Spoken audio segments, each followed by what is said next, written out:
आज की क्लास में हम चर्चा करेंगे हिंदी साहित्य का इतिहास इकाई से महत्वपूर्ण बिंदुओं पर। जैसा कि आप सभी को पता है, हम हरियाणा सहायक आचार्य 2024 हिंदी साहित्य विषय से क्या है प्रैक्टिस सीरीज चला रहे हैं, जिसमें क्या है हमने आपकी एक यूनिट काव्य शास्त्र को करा दिया है। ठीक है, जो हमारी यूनिट स्टार्ट हुई है हिंदी साहित्य का इतिहास, देखिए इसमें क्या है हमने 3 सेट को करा दिया है। ठीक है, उन सेट में क्या है हमने आपको शॉर्ट में थ्योरी कराई है, क्योंकि मांग ऐसी थी कि उसमें कुछ स्टूडेंट बार बार कह रहे थे कि पहले शॉर्ट में समझाया जाए ताकि जो क्वेश्चंस का जो बेस है वो समझ में आ जाए। ठीक है, तो आज देखिए हिंदी साहित्य के इतिहास से, चाहे हिंदी साहित्य इतिहास लेखन की परंपरा में जो भी ग्रंथ आए हों उनके विषय में हमने आपको वीडियो में बताया है। दूसरा क्या है, जो काल विभाजन विद्वानों के द्वारा किए गए, ठीक है, जो महत्वपूर्ण विद्वान हैं जिनके आधार पर क्वेश्चन किसी भी एग्जाम में, चाहे आपका यूजीसी नेट का एग्जाम हो, आपके असिस्टेंट प्रोफेसर का एग्जाम हो, पीएचडी का एंट्रेंस टेस्ट हो, तो उनमें क्या है इस संबंध में क्वेश्चन पूछे जाते हैं। ठीक है, तो उन्हीं विद्वानों का क्या है हमने आपको काल विभाजन कराया। ठीक, तो हिंदी साहित्य इतिहास लेखन की परंपरा से जो ग्रंथ थे उस टॉपिक को हमने पूरा किया। दूसरा क्या है, काल विभाजन और नामकरण को समझा। ठीक है, अब क्या है इन्हीं बिंदुओं से क्या है अब हम क्वेश्चन करेंगे। ठीक है, तो चलते हैं अपने पहले क्वेश्चन पर। तो देखिए पहला क्वेश्चन क्या है कि हिंदी साहित्य इतिहास लेखन की कितनी पद्धतियां रही हैं। जैसा कि जब मैंने हिंदी साहित्य इतिहास की पहला जो सेट कराया था, तो मैंने आपको इस विषय में बताया था कि हिंदी साहित्य इतिहास में जितने भी ग्रंथ लिखे गए वो किसी न किसी पद्धति पर लिखे गए। ठीक है, तो मैंने आपको बताया था कि हिंदी साहित्य की इतिहास लेखन की 4 पद्धतियां हैं। कितनी पद्धतियां हैं? 4 पद्धतियां हैं, और प्रत्येक पद्धति की अपनी एक विशेषता है। ठीक है, यदि आपको याद हो तो सबसे पहली पद्धति मैंने बताई थी वर्णा अनुक्रम पद्धति। ठीक है, वर्णा अनुक्रम पद्धति।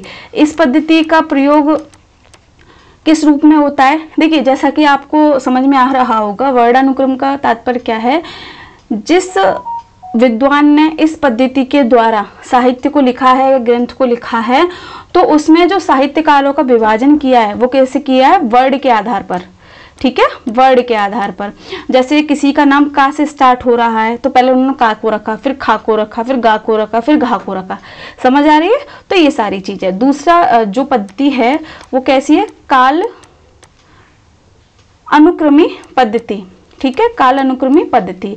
तो देखिए काल अनुक्रमी पद्धति का तात्पर्य क्या है, इसमें देखिए जन्म के आधार पर क्या है जो कवि हैं उनका विभाजन किया है। ठीक है, तो एक बात और बताते हैं कि वर्णानुक्रम पद्धति में किन किन विद्वानों ने ग्रंथ लिखे थे। जैसा मैंने पहले भी बताया था, इसमें देखिए आपकी गारसादा तासी ने ग्रंथ लिखा था।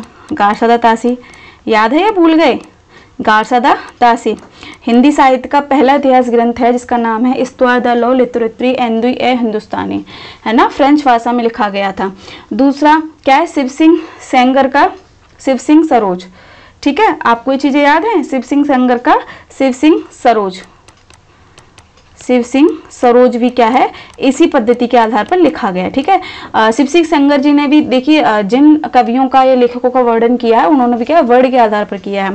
जैसे आ वर्ड पहले आता है ना, तो उस वर्ड से किसी का नाम स्टार्ट हो रहा है तो उनको उन्होंने पहले रखा। ठीक है, बात हमने करी कालानुक्रमी की, तो इसमें देखिए काल विभाजन के आधार पर यानी कि जन्म तिथि के आधार पर क्या है जो साहित्य लिखा गया, उसमें उसी प्रकार से क्या है विद्वान ने कवियों का वर्गीकरण किया। ठीक है, तो इसमें देखें किसने कालानुक्रमी पद्धति का प्रयोग किया है, तो किसने किया है? जॉर्ज गियर्सन ने। जॉर्ज ग्रियर्सन ने। ठीक है, याद रखेंगे। और देखिए हिंदी साहित्य का पहला इतिहास ग्रंथ कौन सा है आपका? गारसादा तासी द्वारा रचित इस्तवार द लिटरेटरी एंड हिंदुस्तानी। ठीक है, ये इनका पहला इतिहास ग्रंथ है, हिंदी साहित्य में फ्रेंच भाषा में लिखा गया। दूसरी बात मैं बता दूं कि हिंदी साहित्य में जो पहला काल विभाजन का जो प्रयास है वो किसने किया? जॉर्ज गियर्सन ने। ठीक है, याद रखेंगे। तीसरी पद्धति क्या है हमारी? वैज्ञानिक पद्धति, यानी कि इस पद्धति का प्रयोग तटस्थ और वस्तुनिष्ठ रूप में किया जाता है। चौथी पद्धति मैंने आपको बताई होगी विधेयवादी पद्धति। तो विधेयवादी पद्धति देखिए आपकी तीनों पद्धतियों से सर्वश्रेष्ठ है। क्यों सर्वश्रेष्ठ है? इसमें सिर्फ वर्णा अनुक्रम, कालानुक्रम या वैज्ञानिक पद्धति के आधार पर कार्य नहीं किया जाता, बल्कि क्या है जाति वातावरण क्षण विशेष, यानी कि जो समाज में घटित हो रहा है, ठीक है, क्या माहौल है, ये सारी चीज़ें, मानव की जो चित्तवृत्तियाँ उस समय रही थी, उन सभी का वर्णन क्या है, विधेयवाद में मिलता है। तो इसीलिए क्या है, विधेयवाद को सर्वश्रेष्ठ पद्धति माना जाता है। और देखिए विधेयवाद पद्धति से किन किन लोगों ने रचना की है, तो बात करें रामचंद्र शुक्ल की। देखिए रामचंद्र शुक्ल का ग्रंथ देख लीजिए आप, हिंदी साहित्य का इतिहास, है ना, या बच्चन सिंह का ग्रंथ देख लीजिए, बच्चन सिंह, राम स्वरूप चतुर्वेदी, इन सभी ने क्या है, विधेयवाद पद्धति से क्या है, अपने इतिहास ग्रंथ को रचा है। समझ आ गई बात? ठीक है, चलते हैं अपने अगले क्वेश्चन पर। अब देखिए अगला क्वेश्चन हमारा किससे है, कथन से। जैसा कि आप सभी को पता है एग्जाम का पैटर्न चेंज हो गया है और किस आधार पर क्वेश्चन पूछे जा रहे हैं, उसी आधार पर क्या है, यहाँ पर आपको क्वेश्चन दिए जा रहे हैं। लिखा है कि प्रत्येक देश का साहित्य वहाँ की जनता की चित्तवृत्तियों का संचित प्रतिबिंब होता है। आदि से अंत तक इन्हीं चित्तवृत्तियों की परंपराओं को परखते हुए साहित्य परंपरा के साथ उसका सामंजस्य बिठाना ही साहित्य कहलाता है। देखिए ये चीज़ मैंने कई बार बताई है कि जो हमारे समाज में घटित होता है वो हमारे साहित्य में दिखता है, ठीक है। साहित्य लिखता कौन है, मनुष्य ही तो लिखता है, तो मनुष्य को इसमें भाव भी आपको मिलेंगे, करुणा भी मिलेगी आपकी, है ना। तो ये सारी विचारधाराएं क्या है, साहित्य में दिखाई देती हैं। उस प्लस क्या है, समाज में जो क्रियाविधि चल रही है तो वो भी क्या है, साहित्य में दरसती है, ठीक है। और दूसरा देखिए कार्य क्या है, जो आपका साहित्य होता है वो आपकी संस्कृति को समझने में आपकी सहायता करता है। अब जैसे अगर हम प्राचीन काल को ले लें, ठीक है, या पौराणिक काल को ही ले लें, तो हम कैसे पौराणिक काल को समझते हैं कि काल पौराणिक रहा, उसकी साहित्य के द्वारा ही तो हमने उस संस्कृति को समझा। तो उसी तरह से साहित्य जो होता है वो समाज का आईना होता है ना। वो समाज को दिखाता है कि यदि हम आदिकाल के साहित्य को देखें तो उस समय का वो साहित्य दिखाएगा कि उस काल में किस प्रकार का शासन हुआ करता था, क्या वेशभूषा हुआ करती थी, क्या संस्कृति थी, किस प्रकार की रचनाएं हुआ करती थी। तो वो कब सब किस में मिलेगा, साहित्य में, ठीक है। तो ये कथन किसका है, देख लेते हैं ऑप्शन, रामचंद्र शुक्ल, रामविलास शर्मा, नगेंद्र, बच्चन सिंह। तो कथन किसका है, ये रामचंद्र शुक्ल का, ठीक है। आगे चलते हैं। तो अगला क्वेश्चन देखिए कि रामचंद्र शुक्ल ने किस ग्रंथ को प्रकांड कवि वृत्त संग्रह कहा है। देखिए महत्वपूर्ण क्वेश्चन है ये, ठीक है, काफी बार ऐसे क्वेश्चन पूछे जा चुके हैं। देखिए रामचंद्र शुक्ल के बारे में अगर बात करें तो रामचंद्र शुक्ल ने क्या है, साहित्य इतिहास ग्रंथों को विभाजित किया है कि कौन सा ग्रंथ प्रकांड कवि वृत्त संग्रह है, या कौन सा बड़ा कवि वृत्त संग्रह है, या कौन सा कवि वृत्त संग्रह है, ठीक है। तो इन्होंने क्या पूछा है कि रामचंद्र शुक्ल ने किस ग्रंथ को प्रकांड कवि वृत्त संग्रह कहा है, ठीक है। तो ऑप्शन में देख लेते हैं, शिव सिंह सरोज, मिश्र बंधु विनोद, या modern vernacular literature of northern Hindustan, या भाषा काव्य संग्रह। बात करें प्रकांड कवि वृत्त संग्रह की तो इन्होंने देखिए मिश्र बंधु विनोद को क्या है, प्रकांड कवि वृत्त संग्रह कहा है, ठीक है, याद रखेंगे। दूसरी बात अगर हम बात करें शिव सिंह सरोज की, तो शिव सिंह सरोज को क्या है, कवि वृत्त संग्रह की उपमा दी है, किसने, रामचंद्र शुक्ल ने। वही बात करें modern vernacular literature of northern Hindustan की, तो रामचंद्र शुक्ल ने इसे बड़ा कवित्त संग्रह कहा है, याद रखेंगे, बड़ा कवित्त संग्रह, ठीक है। ये क्वेश्चन पूछे जाते हैं यहाँ से कि प्रकांड कविवृत्त संग्रह कौन सा है, बड़ा कविवृत्त संग्रह कौन सा है, या कविवृत्त संग्रह कौन सा है। तो कविवृत्त संग्रह में आपके शिव सिंह सरोज आ जाएंगे, और बड़ा कवित्त संग्रह में कौन आ जाएंगे, आपके modern vernacular literature of northern Hindustan, ठीक है। और जो आपका प्रकांड है वो क्या है, मिश्र बंधु विनोद। अगर हम इनके लेखकों की बात करें तो देखिए शिव सिंह सरोज के राइटर कौन है, शिव सिंह सेंगर। मिश्र बंधु के मिश्र बंधु हैं, जिसमें आप देखिए गणेश बिहारी, श्याम बिहारी मिश्र और सुखदेव बिहारी मिश्र हैं। Modern vernacular literature of northern Hindustan के लेखक कौन है, जॉर्ज ग्रियर्सन। और भाषा काव्य संग्रह के कौन है, महेश दत्त शुक्ल, ठीक है। ये सारी रचनाएं हमने आपको कराई हैं, जिन्होंने वीडियो नहीं देखी है वो वीडियो देख सकते हैं, तो आपको सारी चीजें समझ में आ जाएगी, ठीक है। चलते हैं हम अपने अगले क्वेश्चन पर। तो देखिए अगला क्वेश्चन भी क्या है, हमारे कथन से ही है। तो देखिए क्या कहा गया है, किसी काल के कवियों की साहित्यिक विशेषताओं के संबंध में मैंने जो संक्षिप्त विचार प्रकट किए हैं वे दिग्दर्शन मात्र के लिए हैं। इतिहास की पुस्तक में किसी कवि की पूरी क्या अधूरी आलोचना भी नहीं हो सकती। देखिए इस कथन को किसने कहा है, देखिए ये कथन किस संबंध में कहा गया है। जब आचार्य रामचंद्र शुक्ल ने हिंदी साहित्य इतिहास ग्रंथ की रचना की तो उन्होंने इसकी पृष्ठभूमि तैयार की कि मैंने जो ग्रंथ हैं जिनका सहारा लिया उनके विषय में भी बताया। दूसरी बात इन्होंने ये कही कि हम किसी कवि की जो विशेषताएं हैं उन्हें सिर्फ एक पुस्तक में नहीं उतार सकते, है ना। हर कवि की अपनी विचारधारा होती है, अपना मत होता है, ठीक है, तो उसे एक पुस्तक में नहीं समेट सकते। और उन्होंने तो एक पुस्तक में यानी कितने ही लेखकों कवियों को समेटा है। तो वो सारी चीज़ें उन्होंने यहाँ पर बताई अपनी रचना से संबंध में कि इन्होंने अन्य पुस्तकों का सहारा लिया लेकिन दिग्दर्शन के रूप में। जैसे कि हम कोई रिसर्च पेपर लिखते हैं तो सबसे पहले हमारे जो प्रीवियस रिसर्च पेपर लिखे हुए हैं, हमसे पहले जिन्होंने रिसर्च पेपर लिखे हम उनको पढ़ते हैं ना, उनका फॉर्मेट देखते हैं ना। ठीक है, इसी प्रकार रामचंद्र शुक्ल ने जब अपना इतिहास ग्रंथ लिखा तो उससे पहले जो इतिहास ग्रंथ लिखे थे, चाहे मिश्रबंधु विनोद हो, चाहे ब्रजमाधुरी सार हो, है ना, कविता कौमुदी हो, तो इन सब का सहारा क्या है उन्होंने अपने ग्रंथ लिखने से पहले लिया था। तो उसका ही वर्णन उन्होंने यहाँ पर किया है।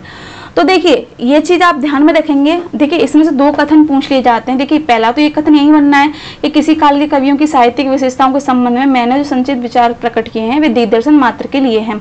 एक कथन तो ये हो गया, ठीक है। दूसरा कथन देखिए कभी कभी क्या होता है, एक कथन में से ही दूसरा क्वेश्चन निकल आता है। देखिए इतिहास की पुस्तक में किसी कवि की पूरी क्या अधूरी आलोचना भी नहीं हो सकती, यानी कि आधा कथन भी पूछ लिया जाता है। तो ये किसने बोला है, रामचंद्र शुक्ल ने, ठीक है। चलते हैं आगे। अगला क्वेश्चन देखिए कि रामचंद्र शुक्ल ने अपने ग्रंथ के सहयोग सामग्री के रूप में किस ग्रंथ का सहारा नहीं लिया। जैसे मैंने अभी आपको बता दिया कि इन्होंने देखिए कविता कौमुदी का सहारा लिया, ब्रजमाधुरी सार का सहारा लिया। इसके साथ ही इन्होंने देखिए हिंदी कोविद रत्नमाला, इसके राइटर कौन है, श्याम सुंदर दास।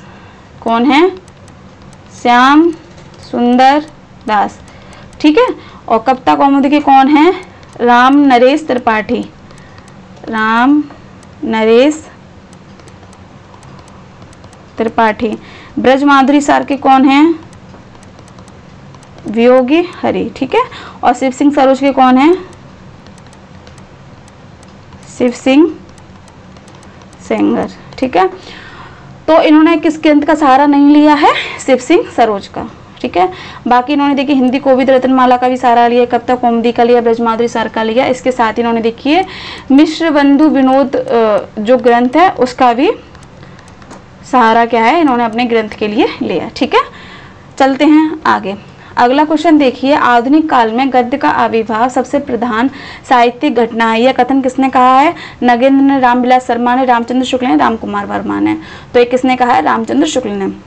चलते हैं अपने अगले क्वेश्चन पर।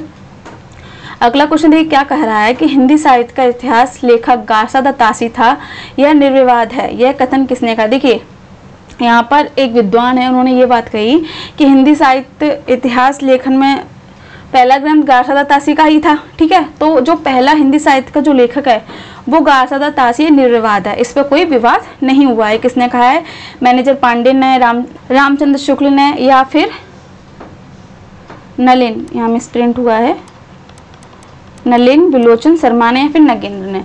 तो ये कथन किसने कहा है, नलिन विलोचन शर्मा ने, ठीक है।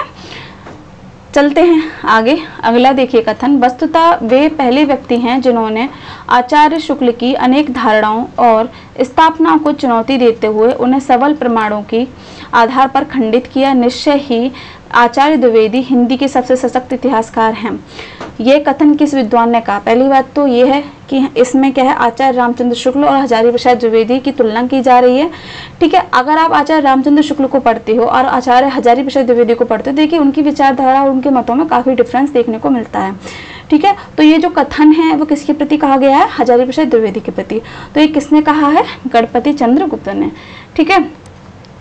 तो सबसे पहली बात देखिए, हम आपको जितने भी क्वेश्चन कराए हैं वो क्या आप एक कथन से ही संबंधित करा रहे हैं। क्यों करा रहे हैं, क्योंकि ज़्यादा जो क्वेश्चन आ रहे हैं वो किससे आ रहे हैं, आपके कथनों से, ठीक है।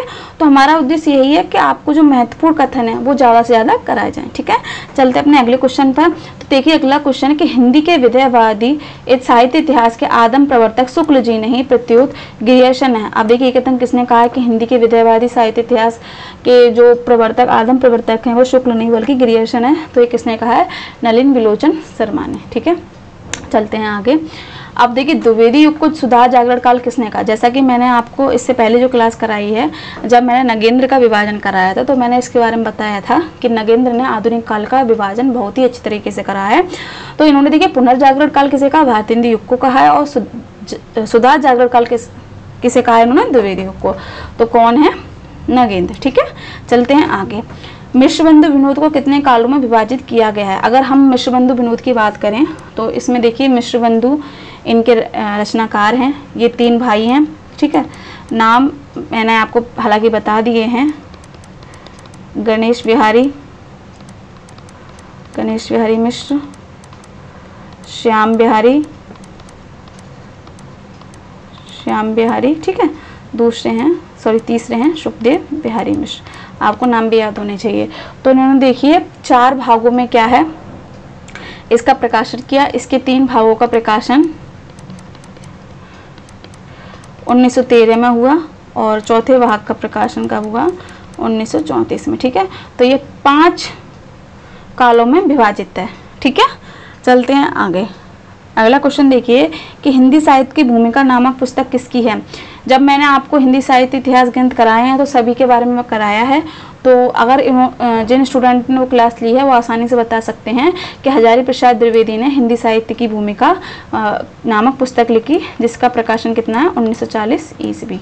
ठीक है, चलते हैं आगे। अगला क्वेश्चन देखिए कि आधुनिक काल को गद्य काल किसने कहा? तो किसने कहा है? रामस्वरूप चतुर्वेदी ने। ठीक है, चलते हैं आगे। कविता कौमुदी को कितने भागों में विभाजित किया गया है? तो देखिए कविता कौमुदी की बात करें तो राम नरेश त्रिपाठी की ये रचना है। ठीक है, इसको कितने भागों में विभाजित किया गया है? 8 भागों में। ठीक है, और इसमें देखिए इसमें हिंदी, उर्दू, बांग्ला और संस्कृत जो कविताएं हैं, जो लोकगीत हैं, उनका वर्णन क्या है? कविता कौमुदी में मिलता है। ठीक है, चलते हैं आगे। तो अगला देखिए क्वेश्चन कि सर्वप्रथम भक्ति काल को स्वर्ण युग किसने कहा? देखिए जब मैंने जॉर्ज गियर्सन के बारे में आपको बता रही थी, ठीक है, तो मैंने ये चीज़ आपको बताई है, ठीक, कि जॉर्ज गियर्सन का जो इतिहास ग्रंथ है उसके 11 अध्याय किए उन्होंने, और इन्होंने क्या है? भक्ति काल को स्वर्ण युग कहा। ठीक है, तो किसने कहा है स्वर्ण युग? किसने? जॉर्ज गियर्सन ने। अगर हम बात करें स्वर्ण काल की, अगर क्वेश्चन आ जाए कि भक्ति काल को स्वर्ण काल किसने कहा, तो वो किसने कहा है? श्याम सुंदर दास ने। समझ आया? तो यहाँ पर देखिए हमने आपको हिंदी साहित्य का इतिहास इकाई से, जो हिंदी साहित्य का इतिहास लेखन की परंपरा है, काल विभाजन, नामकरण, ठीक है, जो शीर्षक हैं उस संबंध में जो महत्वपूर्ण क्वेश्चन थे वो कराए। आगे क्या है हिंदी साहित्य इतिहास में, जो आपके आदिकाल हो गया चाहे भक्ति काल हो गया, जितने भी काल लगे हुए हैं उस संबंध में आपको बताया जाएगा। ठीक है, यदि आपको कुछ चीज़ समझ में नहीं आ रही है तो आप क्या है कमेंट बॉक्स में बता सकते हैं। ठीक है, तो बने रहें अपने चैनल के साथ, तब तक के लिए धन्यवाद।